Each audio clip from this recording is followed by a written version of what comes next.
Priatelia, je tu so mnou Michal Mišenko, Lyceum C.S. Lewis z Bratislavy, takisto Bratislavčan. Áno. Bol si už aj v Partizánskom trošku pozrieť? Ešte som nebol. Nestihli ste len vlaková stanica, Presne tak. Azul Hotel, Pronea Hackathon. Áno. Prečo si prišiel? Prišiel som hlavne kvôli tomu, že na tomto hackathone chcem si uvedomiť nejaké tie skúsenosti a zistiť vlastne, že čo som ja akože schopný robiť a vybudovať si nejaké tie skilly v tímovom spolupráci a celkovo v tom. Včera si zažil taký kratučký, takú ochutnávku Lumina Spark workshop. Čo ti to povedalo o tebe? Kde si sa našiel v tom tíme? Akú máš rolu? No, zistil som to, že viem veľmi dobre komunikovať s ľuďmi, že viem vyjadriť nejaký svoj názor bez toho, aby som niekoho zranil. To bolo také, že som bol fakt že prekvapený, že toto mi to vyhodnotilo. OK.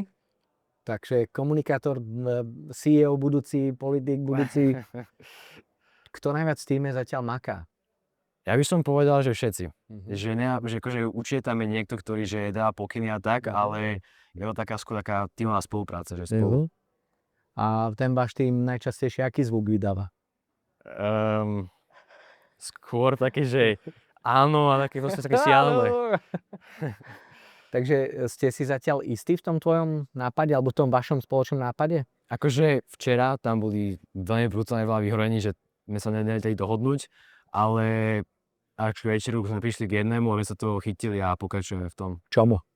Robíme, že AI-ko, ktoré sa hrá nejakého človeka a že nejakých tých emergency calls, nejaké núdzy, ktoré má a má také svoje emócie, aby to vlastne vyznelo reálne a vlastne učíme dispečera, aby nielen mal tie rutiny a to, že čo akože mal vlastne robiť, ale aby sa vlastne naučil aj také nečakané situácie. Teším sa na finále, veľmi sa teším na finále. No a čo považuješ teda za ten najťažší moment zatiaľ v tom vašom týme? Stalo sa niečo už? Ten výber témy to bolo najťažšie, lebo mali sme že 3 témy, ktoré sa nám akože hodili a strašne dlho nám trvalo k tomu, aby sme sa vlastne rozhodli, ale zatiaľ teraz to je dobré, keď sme sa rozhodli. Dnes už máme druhý deň na Pronea Hackathone. Koľko bol spánok u teba? 6 hodín. 6 hodín, takže sme v priemere, ja už to nemôžem hovoriť každom. Dobre, 6-7 dali sme. Áno. Výborne. Ananás na pizzu áno alebo nie? Nie. Prečo? To tam nepatrí, akože nie je to až také zlé, ale nepatrí mi to tam vôbec. Dobre, zatiaľ iba jeden bol áno. Hackathon alebo prázdniny? Akože na skúsenosti určite hackathon a skôr hackathon, som povedal. Výborne, máš odo mňa like. Kto robí v týme najväčší chaos? Určite Filip. Nie mentory? Nie. A Filip prečo robí chaos? Jeho priezvisko vypípame, dobre?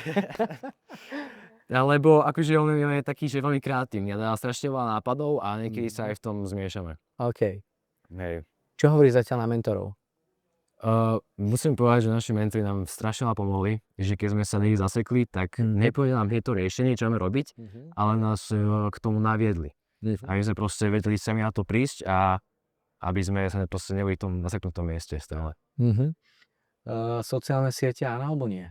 Jasné, že áno. Jasné, že áno. No daj, ako vnímaš ty ten súboj medzi technológiami a hodnotami? 16-ročný Michal. Tak ja mám pocit, že tie sociálne siete v tejto dobe, že oni sú fakt, že veľmi užitočné, že aj peniaze vieme z toho získať a hlavne aj k tomu marketingu. Že strašne veľa ľudí, aj mladých a všetkých proste na tých sociálnych sieťach a tam sa najviac tých vecí akože je vidno. Výborne. Takže kamoši, príďte na Pronea Hackathon budúci rok, príďte pozrieť Michala do Technického licea C.S. Lewis a ešte mi prosím ťa povedz, keď sme sa pred rozhovorom rozprávali, že čo ty a podnikavosť, ty a ten podnikateľský mindset z rodiny, zo školy, tu Pronea Hackathon pre 16-ročného chalana nie je úplne bežné byť v týchto témach. Čomu ty vďačíš tak najviac? Rodine, škole alebo takýmto skúsenostiam? A teraz prosím, aj vynechajme. Ale ja by som určite na prvom mieste bola rodina. Lebo keby nebolo mojej rodiny, tak tu aj nie som. Chceli sme toho tatina pozdraviť. No, môžeme. Daj. Čau, tatino.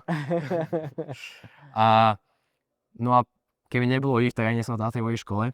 A potom je tá škola a po tej škole sú tie skúsenosti, lebo tá škola mi dáva tie skúsenosti a rôzne príležitosti, ako je tento hackathon práve.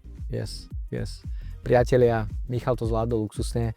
Naučil som sa, že to sa volá taper. Áno. Takže ja idem najbližšie barberovi pýtať tapera. Ďakujem ma, Mišo. A Ďakujem. vidíme sa opäť raz na Pronea podcaste asi aj s tebou. Čau.